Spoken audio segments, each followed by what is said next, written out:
voluntaria que se pueden llevar a través de estos trámites. Pues entonces yo traté de que ustedes opinaran y dieran su propia interpretación de estos temas, pero resulta de que sí hay diferencias. Entonces, compañeros, vamos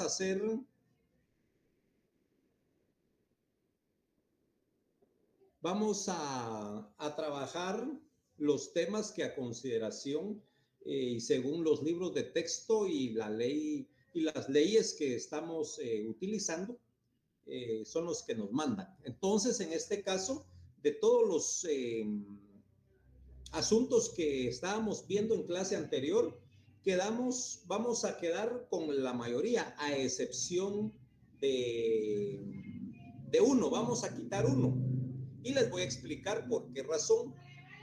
Tenemos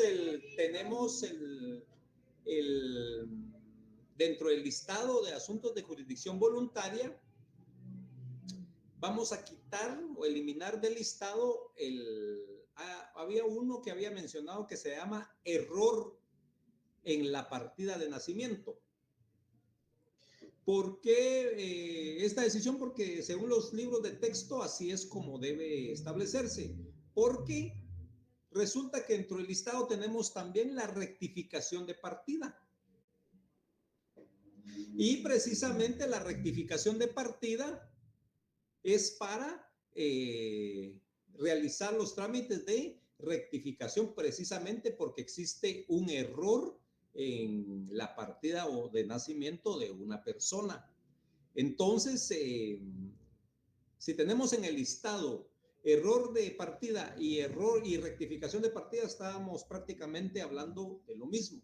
Entonces, compañeros, los vamos a dejar de esta manera. Vamos a quitar error de partida y lo vamos a dejar solo rectificación de partida. Ese es el único que vamos a eliminar, compañeros.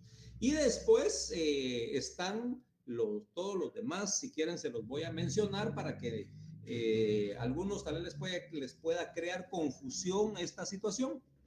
Dentro de los que tenemos y hablamos en la clase anterior están la disposición de bienes de menores, incapaces y ausentes, con esos son 3, y después tenemos el gravamen de bienes de menores incapaces y ausentes, otros 3, tenemos 6. Posterior a eso tenemos también la omisión en el acta, rectificación de partida y asiento extemporáneo de partida de nacimiento, determinación de edad, reconocimiento de preñez, reconocimiento de parto, ausencia, cambio de nombre, constitución de patrimonio familiar. Muy bien, entonces estos son según el decreto 54-77 del Congreso de la República de Guatemala. Y posterior tenemos también los asuntos que se tramitan en jurisdicción voluntaria, pero que están en el Código Procesal Civil y Mercantil. Y mencionamos que aquí son 3 asuntos establecidos. Tenemos el proceso sucesorio, que ya vamos a hablar de ellos a profundidad, cómo es que se desarrollan. Tenemos la identificación de tercero y la subasta voluntaria.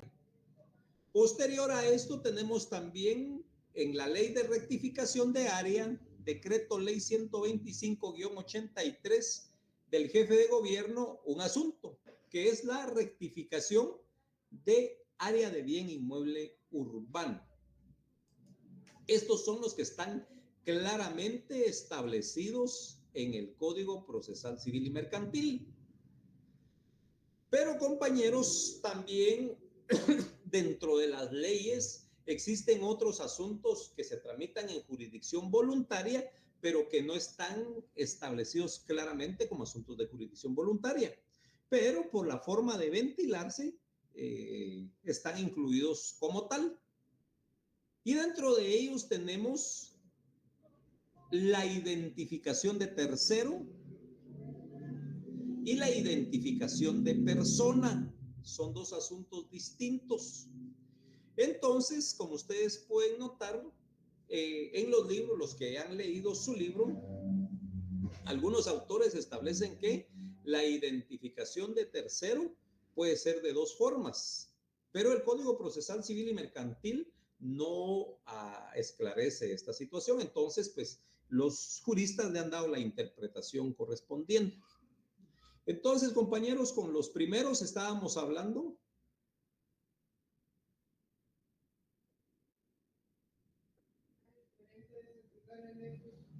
Vamos a ver por aquí.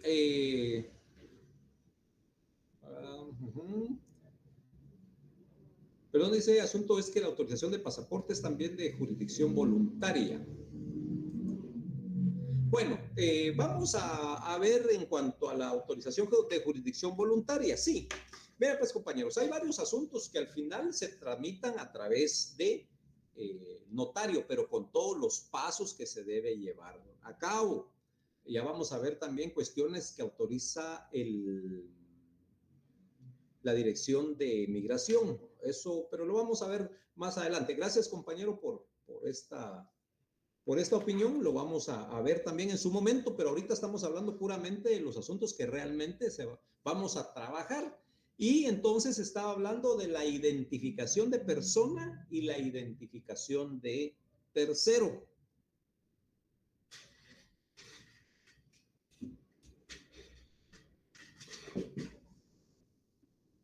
Y entonces, fíjense, compañeros, que en la clase anterior estaba dando una explicación de forma somera sobre cada uno de los asuntos. Me quedé con, pero en eso se nos fue el tiempo, me quedé con cambio de nombre y manifesté que el cambio de nombre precisamente es para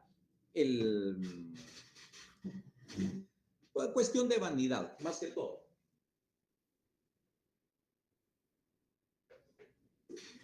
¿Por qué de vanidad, compañeros? La ley permite, como lo mencioné, que a veces, pues, los papás le pusieron un nombre al hijo, a la persona, y resulta que a la persona, al tener uso de razón, se dio cuenta que su nombre, pues, no le gustaba.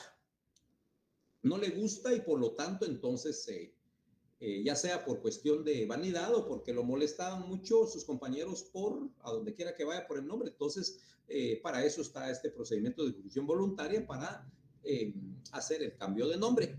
Manifesté que con el cambio de nombre no se aparta del origen que uno tiene. Su lazo de sangre lo va a seguir a donde quiera que vaya y no importan los cambios que realice, su lazo de sangre va a seguir. Por eso manifesté que se hace la anotación en la certificación de nacimiento en la cual aparece que usted hizo cambio de nombre. En su DPI sí ya le va a aparecer el nombre que usted cambió. Entonces ya cuando saque su nombre, pues te va a poder presumir que usted ya se llama de tal forma. Y cuando hablamos el título, el nombre de esta diligencia, de este asunto de jurisdicción voluntaria, que se llama cambio de nombre, pero se refiere a que si a usted también quiere cambiar un apellido, también lo puede hacer, pero se llama cambio de nombre. A la hora de iniciar las diligencias voluntarias, cuando iniciemos el acta notarial para radicar o para iniciar el proceso de cambio de nombre, puede usted escribir que es lo que usted quiere cambiar, es el apellido. ¿Sí, compañera? Michelle.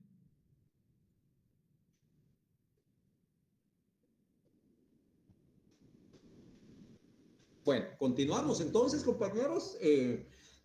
Resulta que entonces se hace su cambio de nombre, puede hacerse cambio de apellido únicamente y es procedente, pero el título del trámite se va a llamar cambio de nombre. Estamos con eso, pero puede cambiar el apellido. Y entonces esto es para asunto de vanidad o porque no le gustaba el que le pusieron. Incluso también los padres pueden iniciar el cambio de nombre de un menor de edad. Posterior a esto, compañeros, tenemos la constitución de patrimonio familiar. Resulta que en el Código Civil tenemos el procedimiento de cambio de nombre. Perdón, compañeros, constitución de patrimonio familiar. Y resulta que existe esta institución y por qué surgió de la necesidad de asegurar la buena vida, la salud o la educación de los niños de Guatemala. Y es por eso que existe esa institución o esta figura dentro del Código Civil de nuestra institución civil. Y entonces resulta que se crea esta institución y precisamente se le da al notario la facultad de iniciar este trámite. Y ustedes dirán, algunos ya lo saben, otros no, ¿y para qué es y para qué el patrimonio familiar? ¿Cuál es el fin?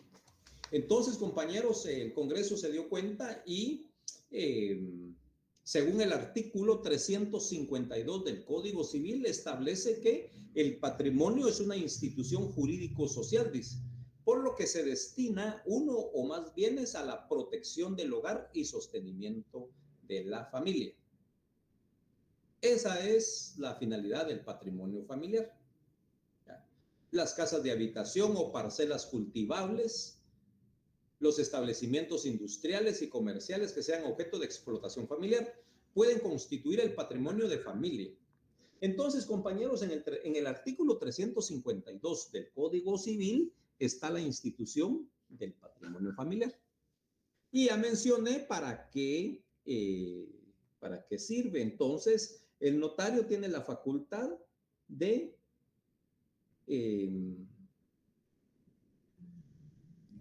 realizar estos trámites. Entonces, compañeros, aquí el asunto es que viene el dueño, el padre, ya sea el padre o la madre, o en conjunto cuando son copropietarios, y deciden de que X bien lo van a constituir en patrimonio familiar, como lo establece este artículo que les mencioné. Entonces, por supuesto que tienen que ir con un notario para realizar este procedimiento de jurisdicción voluntaria.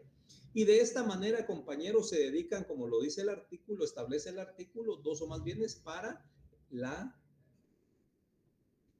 protección y bienestar de la familia.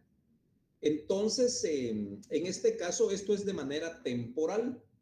¿Y por qué razón, compañeros? Porque con el desarrollo del tiempo, a veces las cosas van cambiando y ya sea el padre o la madre de estos menores de edad pueden desmejorar esas empresas, esos bienes que tienen y puedan dejar en desventaja a los menores. Es por supuesto, cada quien es propietario y dueño de sus cosas y puede hacer con él lo que quiera. Incluso si quiere, no, si puede, si desea, no le deja nada a nadie de sus hijos. Se lo gasta o lo puede donar a una institución, aunque tenga 10 hijos. Esa es voluntad del dueño. Bueno, entonces, compañeros, es para esto que se crea el patrimonio familiar. También quiero comentarles que el Estado constituye patrimonio familiar en favor de las familias. ¿Sí, compañera?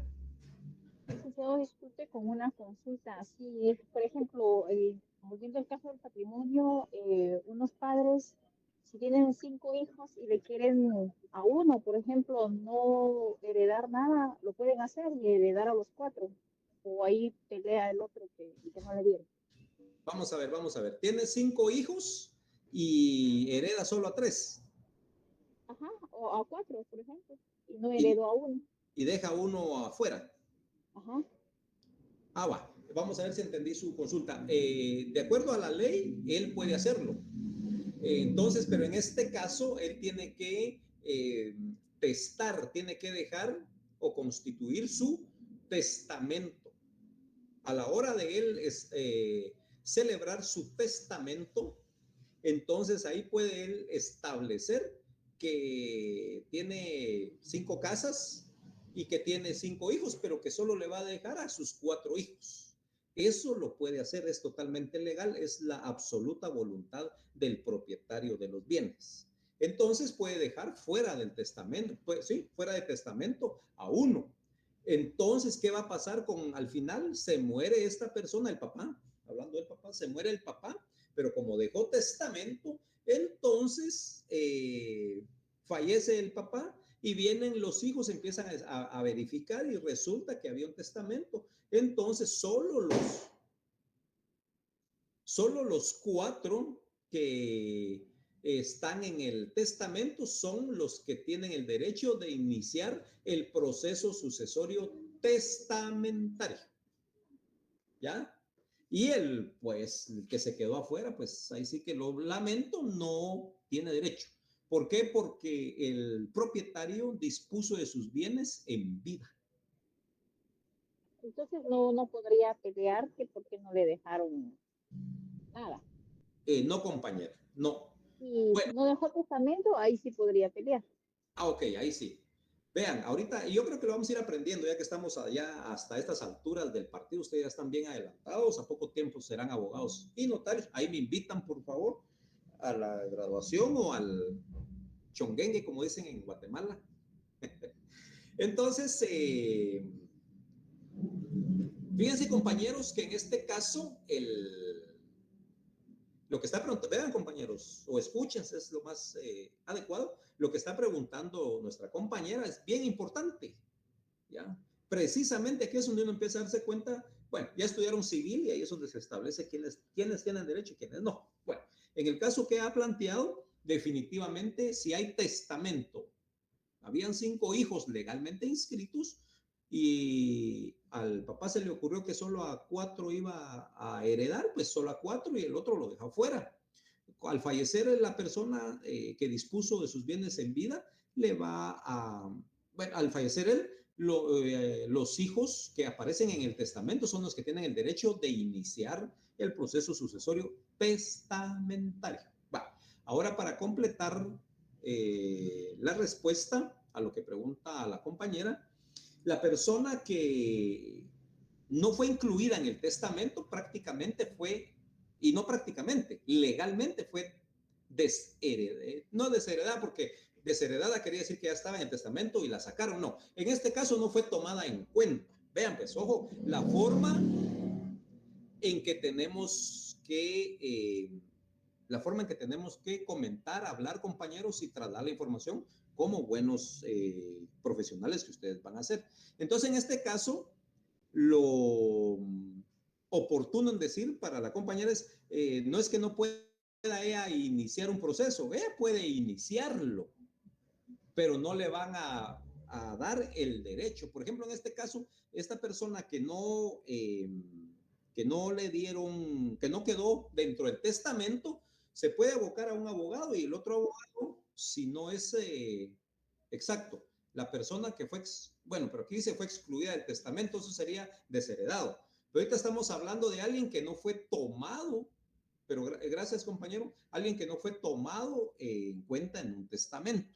En este caso no sería que fue excluido, sino que no fue tomado en cuenta por parte del, del propietario de los bienes por X razones. Entonces, en este caso, esta persona que no fue tomada en cuenta o excluida, sí, que fue excluida de ese testamento, puede iniciar un proceso sucesorio intestado y puede alegar de que no sabía o alguna cuestión. Puede llegar con un abogado también si el abogado, mire, aquí es bien interesante, el notario a la hora, si no sabía el notario que los otros habían iniciado, que había un testamento, podría iniciar él un proceso sucesorio intestado.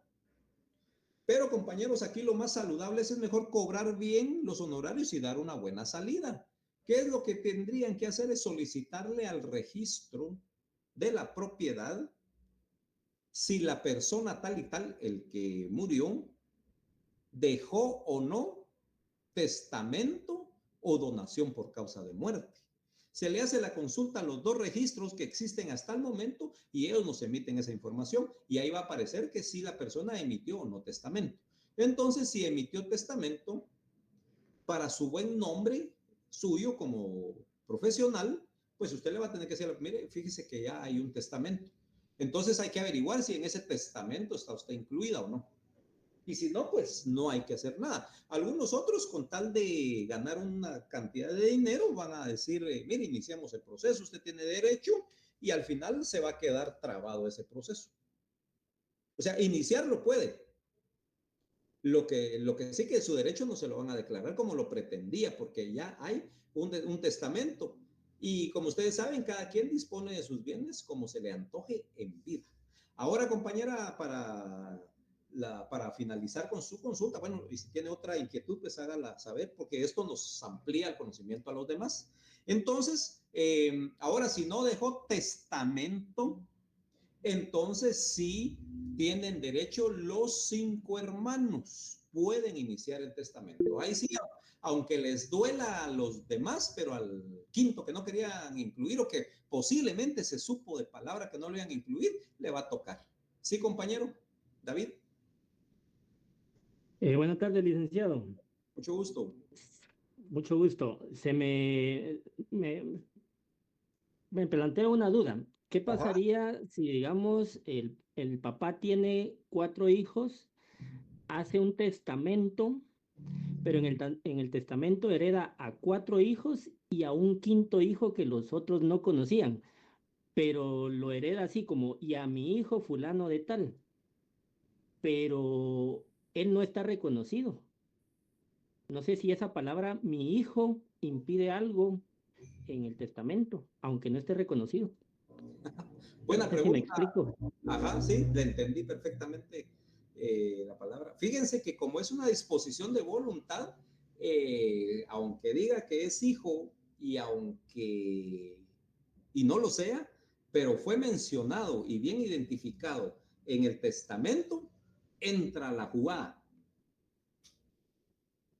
Entra la jugada, porque por ejemplo en los testamentos, y sucede, vienen personas que tienen sus bienes y resulta que para ellos siempre hubo alguien que trabajó por muchos años. Hay alguien que era el que le hacía de mecánica, que hacía de jardinero, el señor tenía sus terrenos y esta persona que iba a tal lugar y él era el que le hacía todos sus trabajos. Entonces al final se encariña esta persona y dentro del testamento él se acuerda, esta persona siempre estuvo conmigo apoyándome y entonces lo incluye dentro de su testamento. Entonces él dice que es su voluntad, que tiene tantos bienes y que se los va a donar a sus 7 hijos, por ejemplo, y que también, va a heredar a sus hijos y también a fulano de tal. Nombre completo y número de DPI. Con eso es suficiente, aunque no sea su hijo. En el testamento. Incluso pues, ustedes han escuchado, aquí en Guatemala se da poco, pero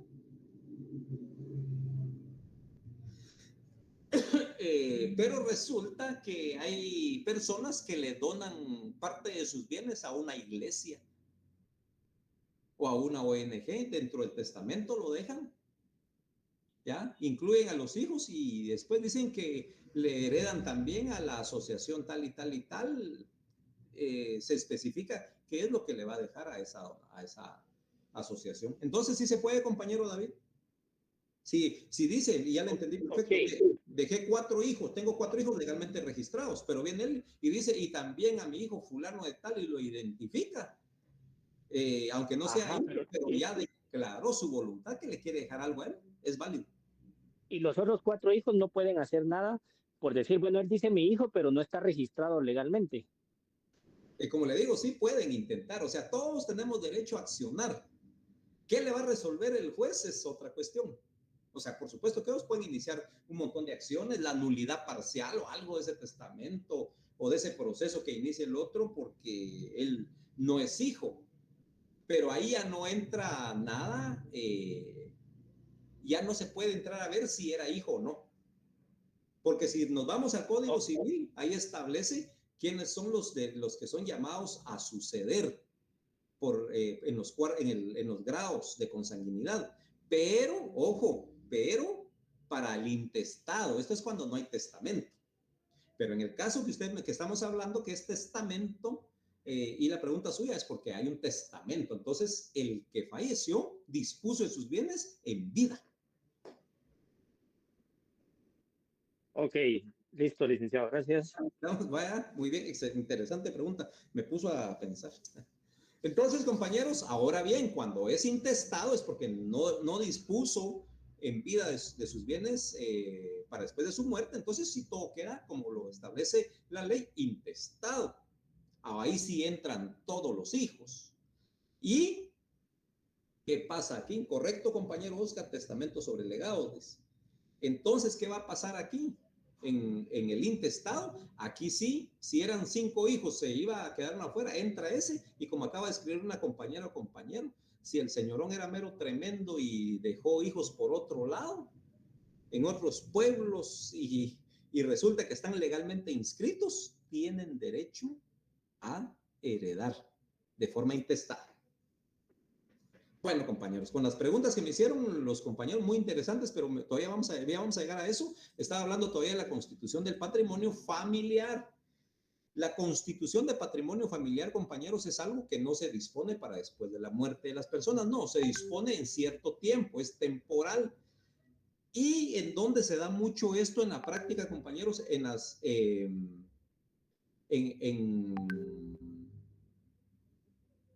Entre particulares se lleva a cabo, pero es muy poco. ¿Saben dónde sucede con frecuencia la constitución de patrimonio familiar? Es cuando el Estado favorece a las personas de escasos recursos y le otorga viviendas o parcelas. Entonces esto se da mucho en el interior, incluso en algunos lugares de por aquí a orillas o periferias de Guatemala, en los municipios aledaños de Guatemala.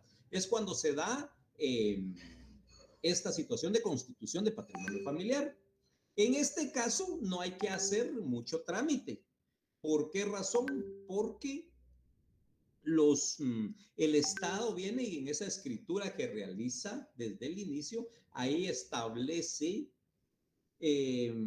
lo último que yo hice y que estaba aquí cerca, me imagino que hay varios,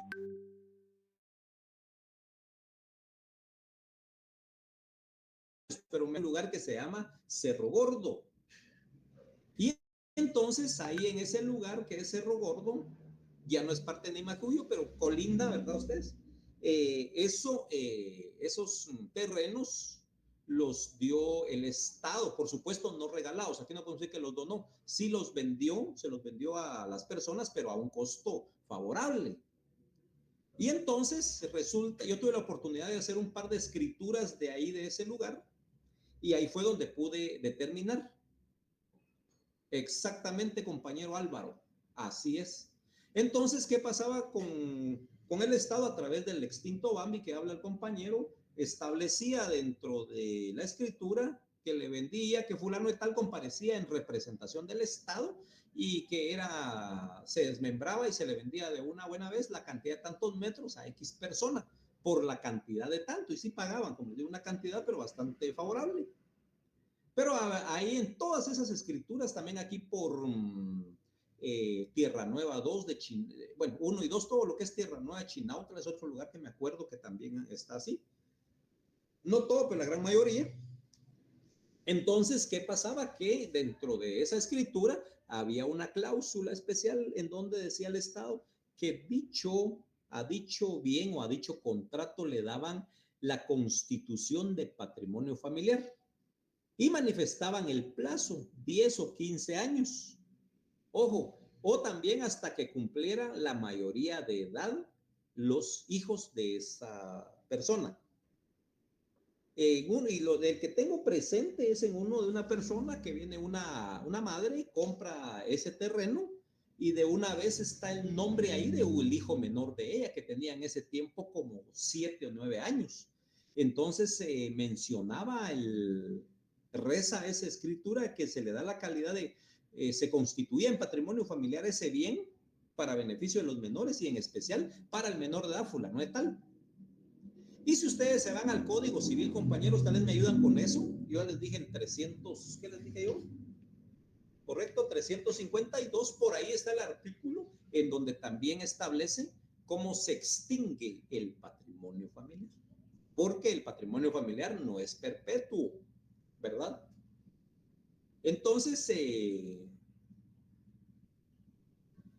ahí en el Código Civil está el listado de las condiciones cuando es que cuando concluye el patrimonio familiar. Entonces, compañeros, esto sí, en este ejemplo que les estoy poniendo, que es verídico, tomaron en cuenta a un menor de edad. Muy bien, compañera Ana dice que está en el artículo 364 del Código Civil. Entonces, ¿qué pasa aquí? Que a la hora de que ahí en ese artículo que la compañera nos facilitó, establece el tiempo y hay uno que dice que al cumplir la mayoría de edad, todos los beneficiarios da por concluido el patrimonio familiar. Ojo con eso. Por la mayoría de edad. Y si no, pues sí. Gracias, compañero Álvaro. Ahí está.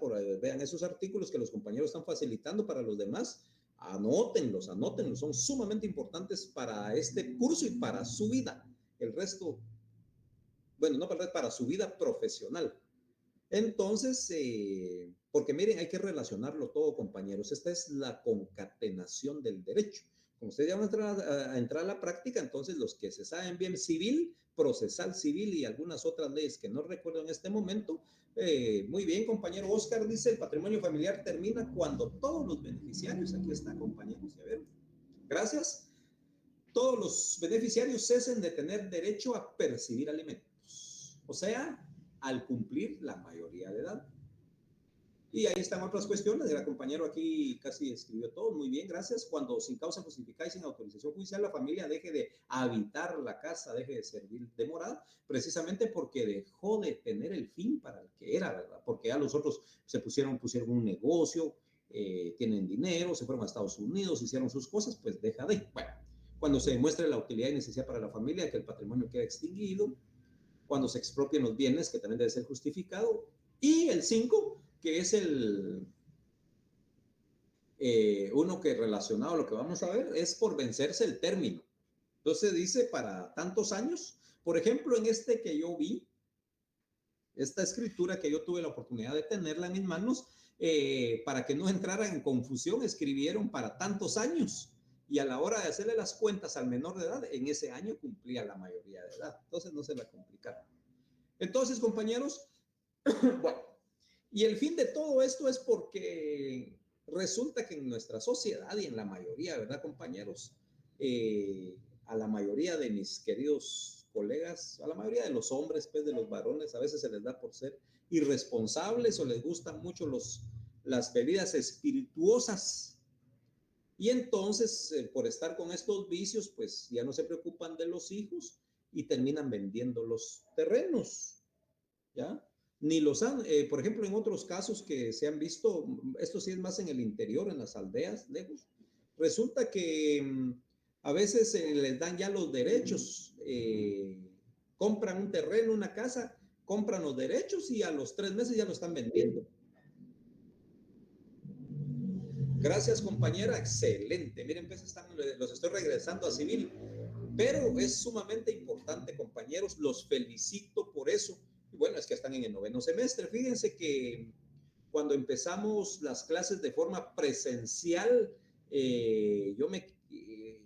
nos tocó realizar, ¿se recuerdan de esto, compañeros? Que el examen, los exámenes parciales y final, ya cuando entramos en forma, como estamos ahora, híbrida le llaman, presencial y en la forma que estamos hoy, los exámenes son de forma personal. Entonces, el año pasado estaba precisamente impartiendo civil en el S12, creo yo, civil 1. Y compañeros, resulta que sí me puse triste, decepcionado, no sé, porque fue para la retrasada, imagínense ustedes. Para la retrasada hice el examen de civil y ya de ver yo cómo estaban todos, que les hacía falta, no habían leído, ¿saben? Les dije que sacaran su código. Licky, ¿será que podemos sacar el código civil? Y como era retrasada, dije, saquen su código civil, tal vez por leerlo ahí, no para aprender, sino para responder el examen, graban algo en la mente de algo de civil. Y lo lamentable fue de que ahorita, porque por patrimonio civil, me estoy acordando, resulta, compañeros, que la mayoría de los que se estaban examinando retrasada, que eran, no tenía muchos, pero hablemos de 8 o 10 de 20, no encontraban la respuesta que algo que había preguntado yo de patrimonio, con el código en la mano. Con código en la mano no sabían algo que les había preguntado y que es básico, que era relacionado al patrimonio familiar. Tenían el código y no encontraban. Todos los felicito, compañeros, pues como les dije, ustedes ya están en el 9º semestre, entonces, por supuesto, me alegra que ahí están al tanto de estar revisando, compañeros, y es la forma que se le va quedando a uno y lo vamos relacionando con todas las demás leyes. Entonces, sí, efectivamente, como lo escribieron, lo mandó la compañera ahí el texto, no puede constituirse por un término menor de 10 años, artículo 364. Excelente, compañero, un buen ejercicio de civil, pero es que va relacionado, jóvenes. Entonces, es por eso que venían los padres, sobre todo más que los padres, que son los que ejercen ese mando y terminan decidiendo, en algunos casos, muy contadas veces, cuando son las mujeres las que tienen que tomar las riendas del hogar porque el marido no se pone pilas. Pero en estos casos termina el hombre vendiendo los derechos, ni lo ha terminado de pagar, por lo tanto no se le puede hacer el traspaso de la propiedad a la otra. Le dice, mira, te vendo los derechos, y los vende. ¿Ya? Y muchos se quedaban sin tierras, sin casa, sin una vivienda, sin un lugar para sembrar en el caso del interior. Para eso, entonces, el Estado constituye patrimonio familiar cuando va a apoyar a las personas. Es por esto, compañeros, porque si no, luego solo es el efectivo el que necesitan y ahí los miran ustedes en las tiendas todas las tardes echándose las cervecitas. Los envidio, digo, ¿cómo hacen para tener dinero para tomar todos los días? Ahí me invitan.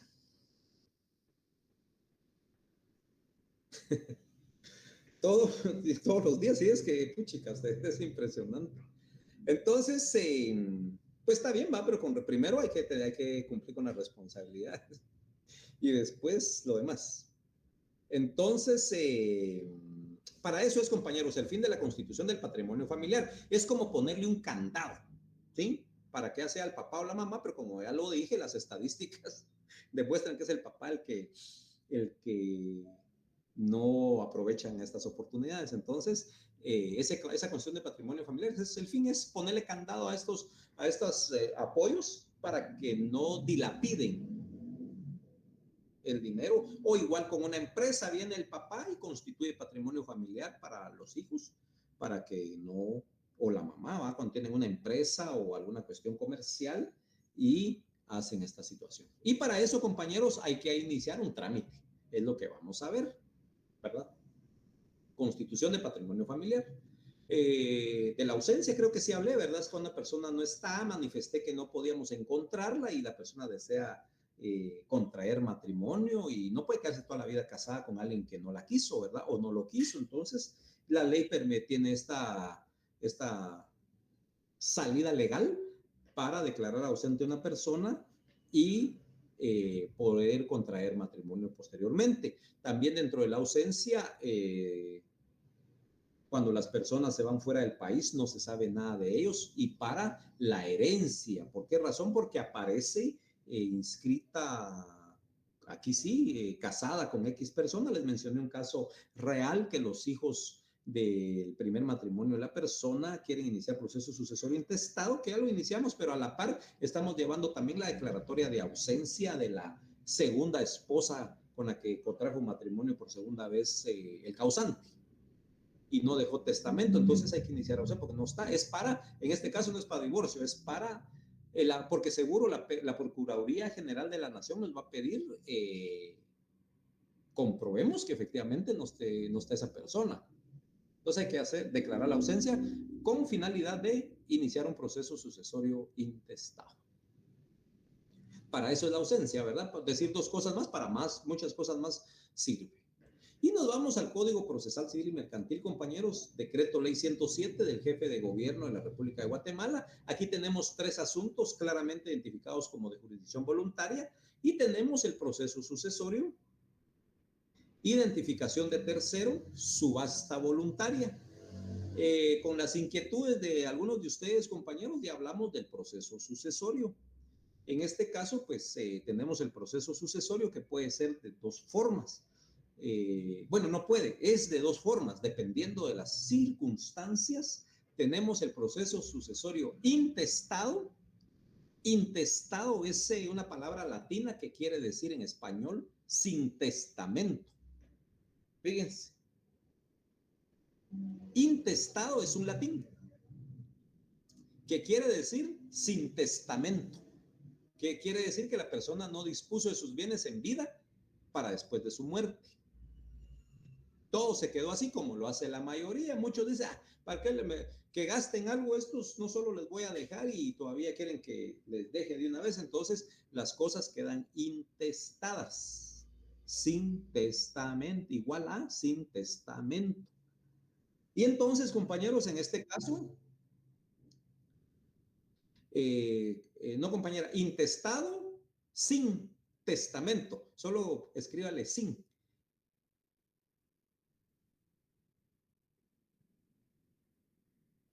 Intestado quiere decir sin testamento. Entonces son las dos formas que establece el Código Procesal Civil y Mercantil. Entonces el intestado es porque todo quedó a nombre de la persona que falleció. Entonces aquí entran todos, compañeros. Aquí entra la esposa, los hijos y los hijos dentro, conocidos en el matrimonio, y también los hijos que aparecen por ahí. O a veces los demás familias que tienen bonita relación con otros, pues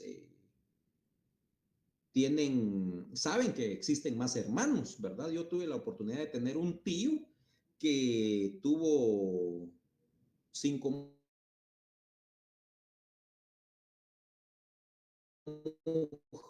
con las demás no, pero sí convivió con ellas. Entonces, fíjense que qué bonito cuando falleció mi tío, porque esa familia se llevó muy bien. Bueno, así vi yo a los hijos, no sé a las esposas y todo eso sí, no, porque estaban tan grandes, no me di cuenta de cómo era la vida de esto, ¿verdad? Por supuesto, no al mismo tiempo, sino que fueron en diferentes tiempos, creo yo.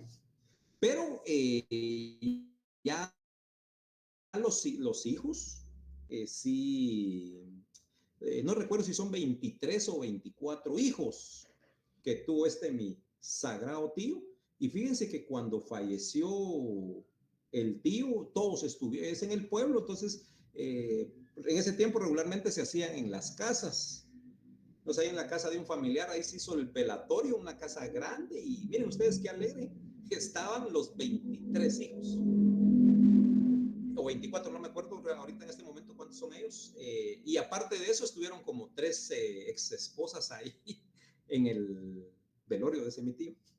Pero volviendo al tema de las herencias, todos estaban sabidos, todos eran 23 de diferente mamá, y vean ustedes, entre todos pagaron el velatorio del honorable señor, y después se pusieron de acuerdo en qué les tocaba a cada uno de lo que había dejado el hombre.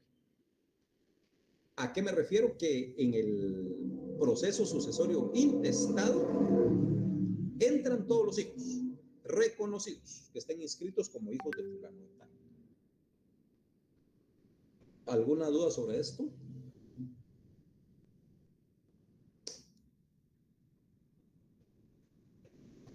Bueno, continuamos y de ahí entramos al famoso proceso sucesorio testamentario.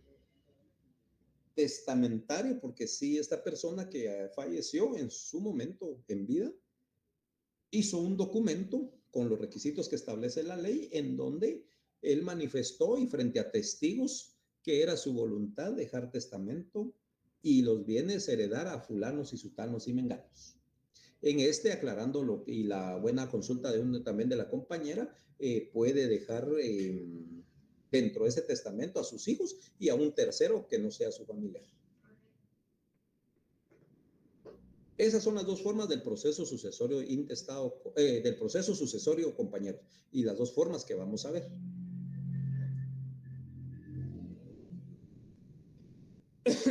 Cuando quedan menores ocupando la propiedad, dice, bueno, me imagino que esos menores tienen que ser hijos del que se murió. Y cuando quedan menores ocupando la propiedad que quedó intestado, ¿qué procede? Sí, dice, ajá, menores de edad que me imagino son hijos de esta persona. Y si no dejó testamento, entonces aquí, no, pues en este momento, pues ellos tienen que, siguen ahí porque nadie los, en el momento, en este momento ya murió el dueño, pero estos se quedaron ahí, de alguna manera tienen la posesión. Y no hay poder humano que lo saque así de una manera rápida. ¿Por qué? Porque las otras personas tienen que declarar su derecho. Los demás, en este caso, serían hermanos. ¿Y cómo van a declarar su derecho? Con el proceso sucesorio intestado. Mientras tanto, usted solo puede decir que es heredero. Puede probar que es heredero. Pero como no ha iniciado el proceso sucesorio intestado, no puede declarar que ya fue, bueno, ahí sí que valga la redundancia, no puede declarar, no puede probar es que ya fue declarado heredero. ¿Y eso cómo se hace? A través del proceso sucesorio. Hasta ahí, ya con ese derecho inscrito en el registro de la propiedad que usted es propietario por herencia, hasta ahí puede ya iniciar acciones en contra de los menores. Bueno, no de los menores, ¿verdad? Sino de con quien viven estos menores. Tienen que vivir con la mamá.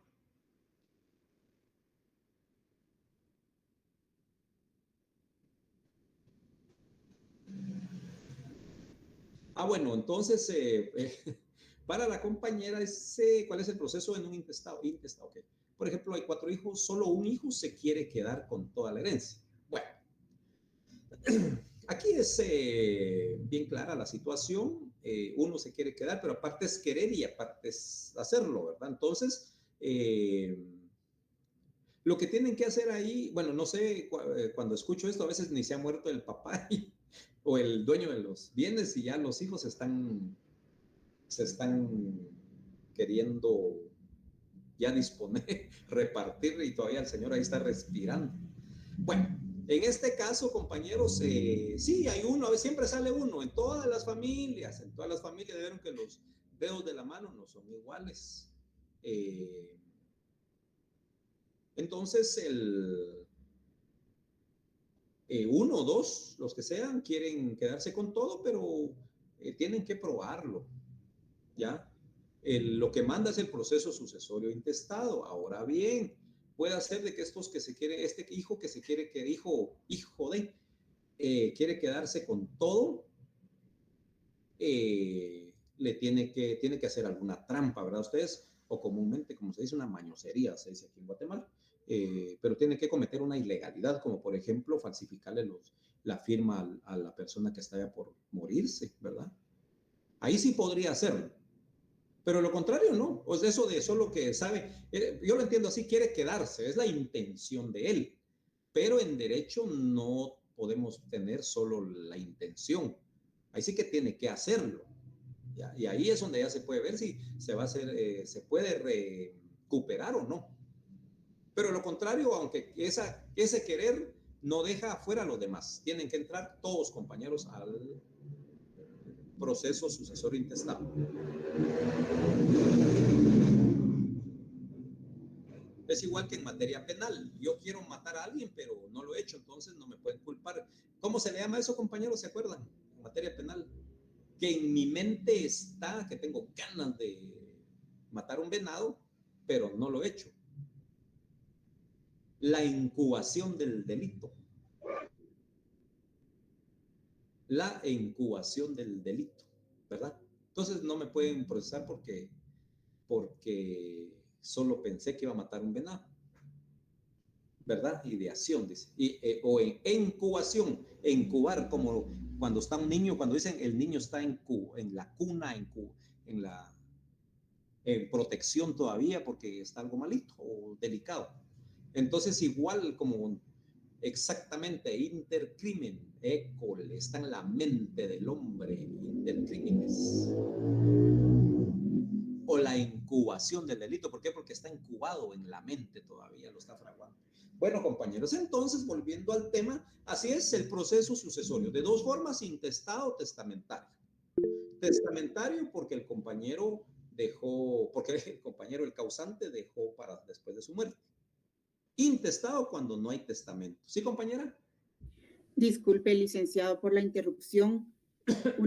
Una compañera la sacó al internet y dice que le está pidiendo acceso de nuevo, que si la puede dejar ingresar. Disculpe. Con mucho gusto. Aquí vamos a pedirle apoyo a los compañeros. Cristian,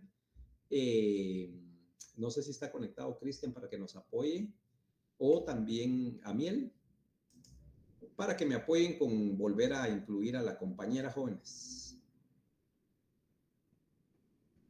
Ahorita arreglamos eso, compañera. Gracias por avisar. Entonces, Gracias, compañeros, licenciado. muy bien. Entonces, compañeros, así es el proceso sucesorio intestado. Proceso sucesorio intestado y testamentario. Y ya vamos a ver cuáles son sus trámites notarial, que a eso vamos, ¿verdad? Pero ustedes ya tienen que tener una idea de, cuando ya estén haciendo documentos, de a qué se refiere.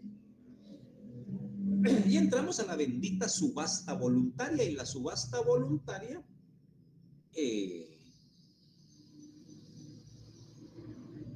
todos tienen ideas, algunos de ustedes tal vez han estado presentes en una subasta. Como he mencionado, algunos otros trabajan para juzgados civiles o para alguna institución en donde ustedes ven que se celebran subastas. ¿Y qué pasa, compañeros? Cuando se va a hacer una subasta voluntaria es porque cierta empresa, cierta persona, como sea, tiene una cantidad de bienes que es su deseo, es necesario llevarlos a subasta pública. Ejemplo, voy a poner, hay varios. El organismo judicial se queda con muchos vehículos. Hay un lugar que se llama el almacén judicial. ¿Alguien lo conoce y sabe la zona? ¿O trabaja ahí? Por el momento... El almacén creo que está en zona 4, ¿no? Ajá. Gracias, compañero Álvaro.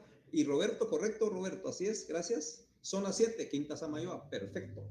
Ahí está, de la San Juan a una cuadra para adelante, para adentro, lado derecho, cuando usted va del centro rumbo a San Juan, adelantito del Trébol, lado derecho por una gasolinera, si no estoy mal, ¿verdad, compañero que escribió? Ahí se encuentra el almacén judicial. ¿Y qué pasa, compañeros? Recuérdense que el organismo judicial, pues por la competencia que ejerce, pues a veces, no a veces, muchas veces, la mayoría de veces quedan con una cantidad de vehículos, ya sea porque fueron extinguidos, porque fueron fueron tomados como parte del delito, y si está en funcionamiento, pues ellos los arreglan y ya quedan, pueden ser vendidos en subasta pública, ¿verdad? Con nuevas placas y todo. Abandonados, en fin, compañeros, ahí en ese lugar yo tuve la oportunidad, tengo la oportunidad de estar ahí, he estado en una subasta ahí, y resulta de que, hablemos de vehículos, vienen ellos y dicen, bueno, ya es necesario porque ya se está llenando el almacén, y entonces ellos publican, y eso lo publican en prensa libre, por supuesto en el diario oficial también, que se celebrará subasta pública. ¿Ya? Y esto se realiza a través de actas notariales, compañeros, ¿verdad? Entonces se celebra la fecha, se dice el lote, hablan por lote, que hay un lote de vehículos, se levanta un acta de cuáles son los lotes que se van a subastar. En el acta se hace constar todo, ¿verdad? La institución, quién está haciendo esto, se levanta el acta y ahí sí que queda ya radicada la subasta, y ahí se escribe, se hace el listado de todos los vehículos, marcas, año y todo, modelos, los datos más importantes del vehículo, y ya con ese lote se hace la publicación en el diario oficial y en otros de mayor circulación, y sobre todo, algo bien importante, la fecha y hora del inicio de la subasta. Bueno, pues ese día llegan, hay varias formas, hay unas donde para poder ingresar a la subasta piden que la persona haga un depósito de cierta cantidad, de un porcentaje sobre el valor de los bienes o sobre el valor del bien que quiera subastar. En otros casos es libre, aunque usted no pague el derecho de entrada, podría decirse, puede estar presente en la subasta. Y entonces, compañeros, pues ahí ustedes habrán visto también en las películas, en programas de las subastas, cómo se lleva a cabo, le dan el precio también hay que establecer el precio inicial, el precio base, ¿ya? Que un carro a veces termina, su precio base es de 2,000 quetzales, pero como está en subasta, termina vendiéndose a veces en 18,000 quetzales. 15,000 porque hay varios pujando o queriendo, están varios ofreciendo por ese vehículo. Y al final termina elevándose su precio. Y al final, compañeros, entonces se venden el lote o todos o lo que sea y se hacen las actas correspondientes, se hacen los compromisos de pago. Para eso sirve la subasta voluntaria. No sé si ustedes han visto, bueno, ahorita la prensa libre física ya muy pocos la compran, ¿verdad, compañeros? Pero en digital ustedes han visto las publicaciones donde dice que la SAT entra a la subasta pública y da un lote de computadoras o de escritorios o qué sé yo, equipo que ellos cambiaron. Y para no perderlo todo, lo llevan a subasta pública. Entonces, compañeros, también vamos a ver qué es la subasta pública ya, pero haciendo el trámite que corresponde, el esquema primero, ¿verdad? ¿Cuál es el esquema de cada uno de los trámites? Y posteriormente a realizar un asunto de jurisdicción voluntaria de subasta pública.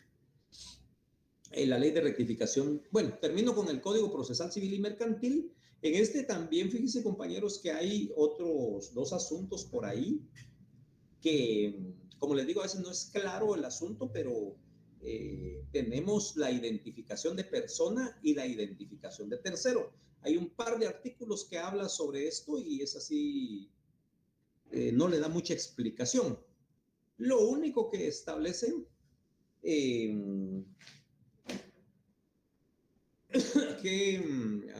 apóyenme, compañeros, ¿cuál es el artículo de la identificación? Le va a aparecer como identificación de tercero.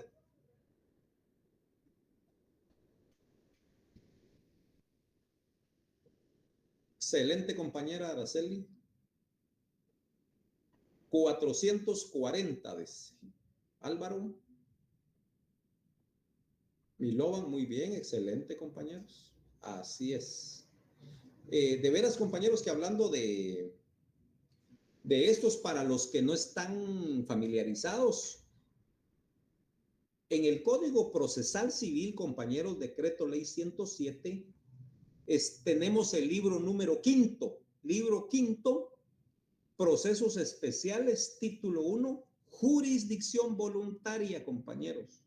Jurisdicción voluntaria, capítulo 1, disposiciones comunes. Y aquí hay unos artículos que son la base de disposiciones comunes para todos. Y aquí hay un listado, hay una serie de trámites en jurisdicción voluntaria según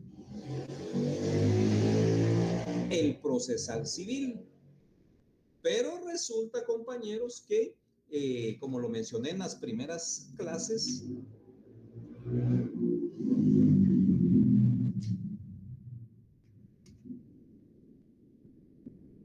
excelente, compañero, muy bien, así me gusta que estén al tanto. Que estén al tanto de lo que estoy mencionando, porque si no, los que no están poniendo atención o no están, ¿cómo sería la palabra? Conectados con lo que estoy hablando, aunque estén escuchando, pues no están conectados al libro 5 y imagínense después. Deje el examen de su vida profesional. Es el libro 4, compañeros, rectifico. Gracias, compañero o compañera.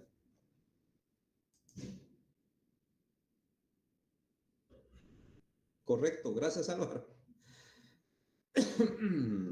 Libro 4, compañeros, así es. Libro 4, repito, procesos especiales, título 1, jurisdicción voluntaria. Hay disposiciones comunes, pues empieza el desarrollo de cada uno de los trámites. Lo que sí les puedo comentar, compañero, por favor, es ahorita, es que mencionar en este momento es sumamente importante. Ahí dice en el libro 4, jurisdicción voluntaria, y hay una serie de asuntos de jurisdicción voluntaria en este proceso civil, pero ojo, cuando se realizaron las reformas que mencioné de acuerdo al 5477, que incluyeron en esa decreto varios, también establece el Congreso que los derechos procesales mercantil se puede llevar en jurisdicción voluntaria estos 3 procesos sucesorio, identificación de tercero y subasta voluntaria. Intentaron ver que el divorcio también voluntario se llevara a cabo ante notario, pero eso sí no lo permitió el Congreso, sigue siendo judicial, voluntario pero judicial. Entonces, de todo ese listado, no se van a confundir, Porque yo les puedo hacer una pregunta. Mencione cuáles son o cuántos procesos de asuntos de jurisdicción voluntaria pueden tramitar, de los que están en el Código Procesal Civil y Mercantil, se tramitan ante notario. Y el que no puso atención el día de hoy va a decir, me va a enumerar todos los que están ahí.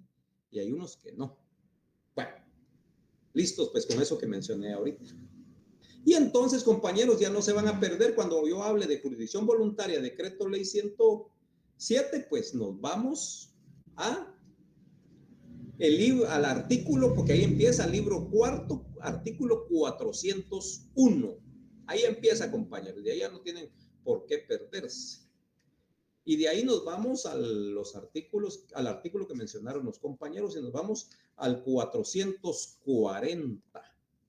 ¿Y qué dice qué reza el artículo 440? Arriba dice párrafo tercero, identificación de persona, solicitud. Cualquier persona que constante y públicamente hubiera usado y fuere conocida con nombre propio distinto del que aparece en su partida de nacimiento o usar el nombre incompleto u omitir alguno de los apellidos que le corresponden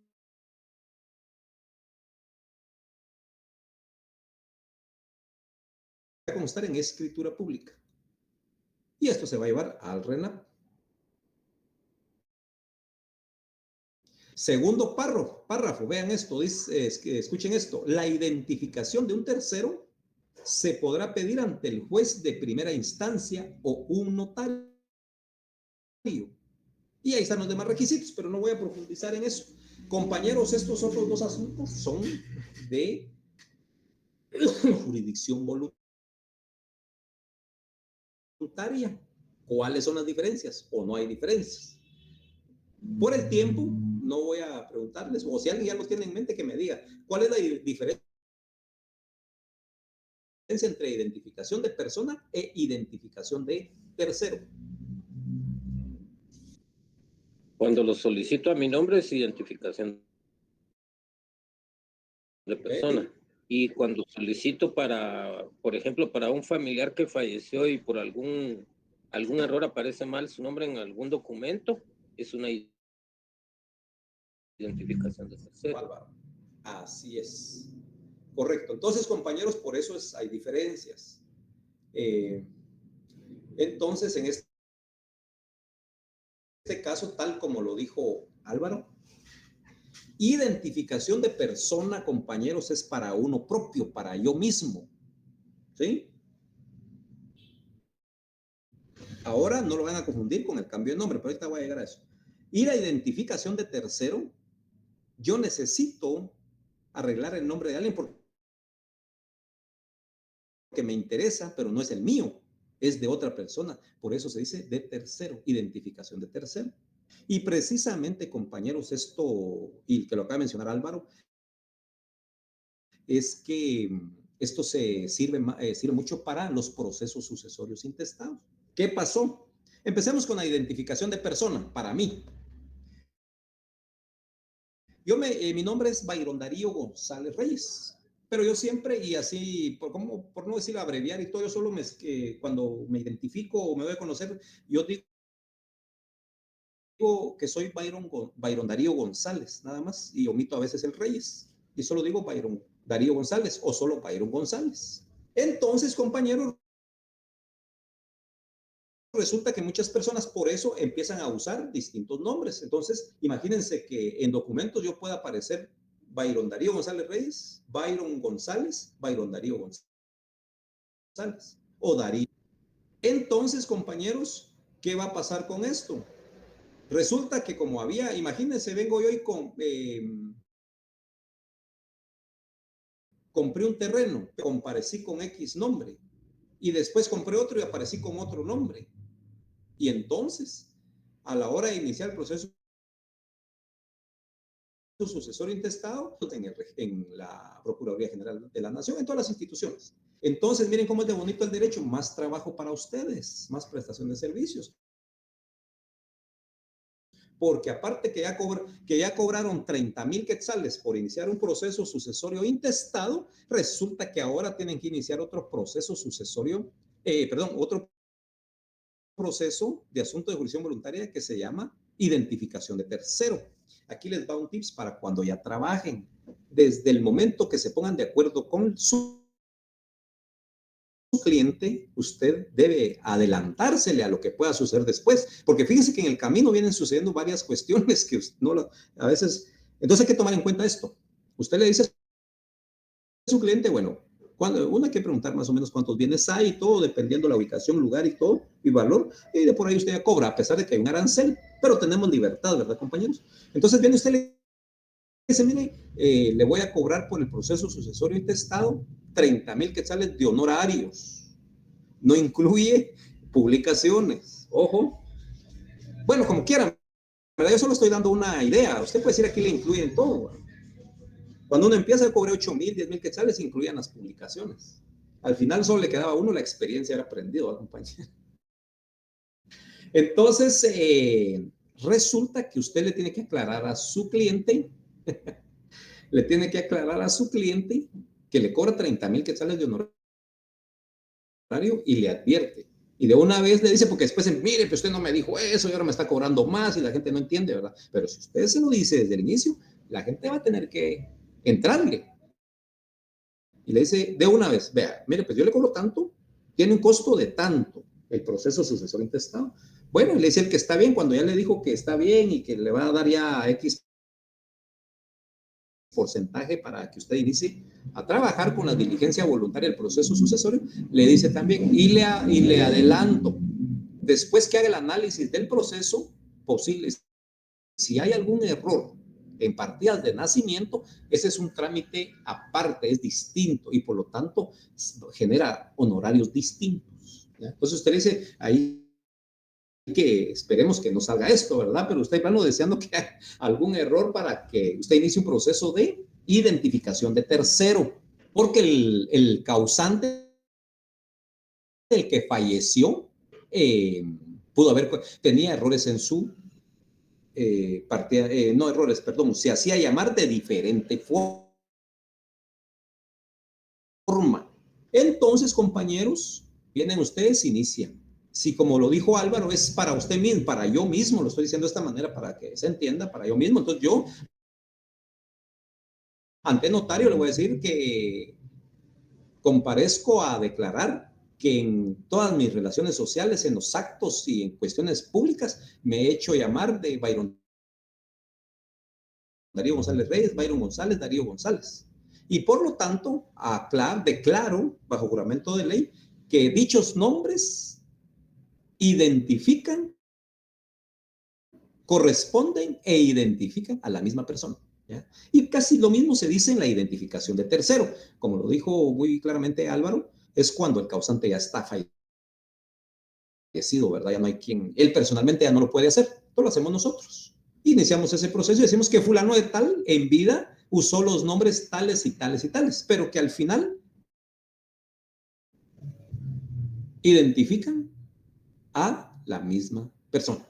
Entonces, con eso ya no va a haber ningún problema con todas las cuestiones que hayan hecho. Ahora bien, si como dentro del proceso sucesorio usted tiene que adjuntar las certificaciones de defunción, de nacimiento del causante, pero también de los herederos, si ellos están vivos, y resulta que el error está, ojo lo que estoy diciendo ahora, el error está en una partida de nacimiento. Entonces ahí este heredero, porque está vivo y su nombre, personalmente tiene que iniciar una rectificación de partida de nacimiento. Vean, miren todo lo que se está relacionando aquí. Y todo esto es trabajo pues para ustedes. Entonces, compañeros, ese es, en conclusión, identificación de tercero, identificación de persona. Tercero porque lo va a hacer a otro porque no puede, está fallecido. Y persona para usted mismo. Al final el efecto es el mismo porque se identificó con diferentes nombres. Que no es lo mismo cambio de nombre ni rectificación de partida. Y eso está en los artículos, compañeros, que ustedes acaban de mencionar. ¿Alguna duda, compañeros?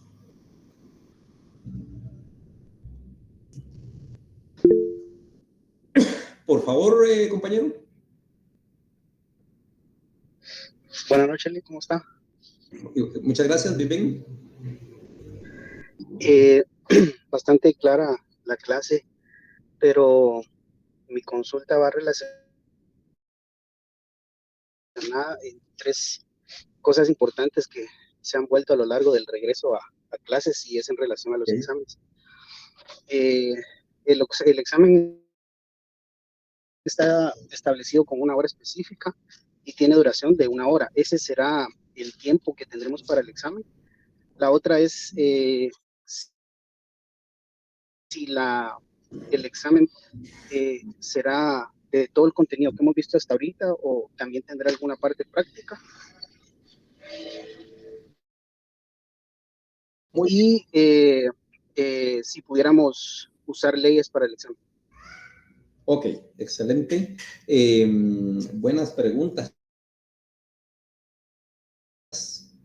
En cuanto al tiempo de examen, esto va a depender de 2 cuestiones. Una, si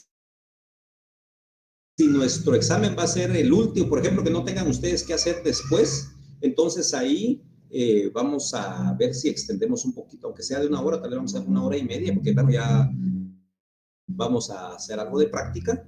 En cuanto a el contenido, por supuesto que vamos a llegar hasta donde yo dé clases el último día antes del examen.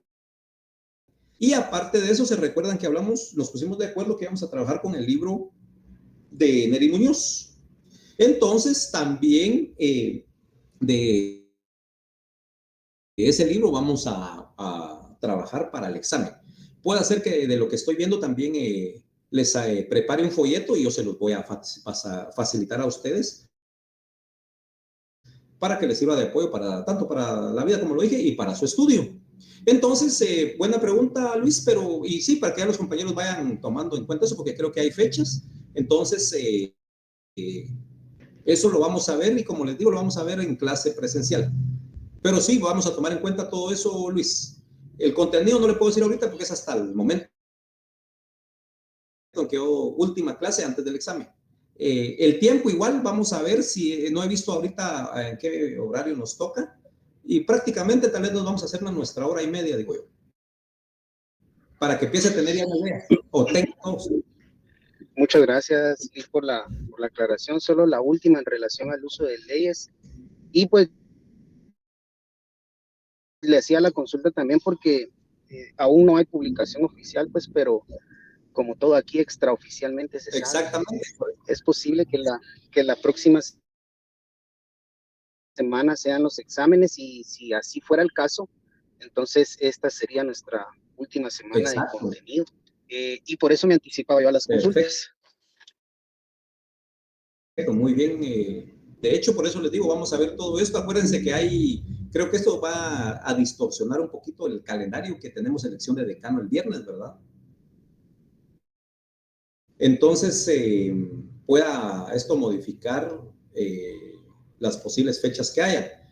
Pero sí, interesante. Entonces, si de aquí a mañana tenemos que tener ya información de fechas oficiales, ya le entramos, pero no se preocupe, Luis, yo les voy a pasar toda la información a todos, ¿verdad? Por supuesto, cómo es que vamos a hacer el examen, qué es lo que ustedes tienen que estudiar para el examen. Por eso no se preocupe. Aprecio su apoyo, Lick, y su comprensión hacia esto. Ahí estamos, un gusto, compañeros. Entonces, viendo la fecha, creo que ya tienen que conectarse a la otra clase. Fue un gusto haberme podido conectar con ustedes. Los dejo libres para la otra clase, y vean ustedes cómo es de interesante todo esto, porque uno quiere adelantar y no se puede. Hay varias cuestiones que son importantísimas. A mí me interesa esta base. ¿Por qué razón? Porque cuando ya entren a la práctica, pues ya no va a ser tantas las dudas. Sí van a haber, segurito, pero va a ser mejor. Así es, compañeros, que buenas tardes a todos. Continúen con sus clases y nos vemos el miércoles. Gracias, Lick. Feliz noche. Muy amable, gracias. Gracias.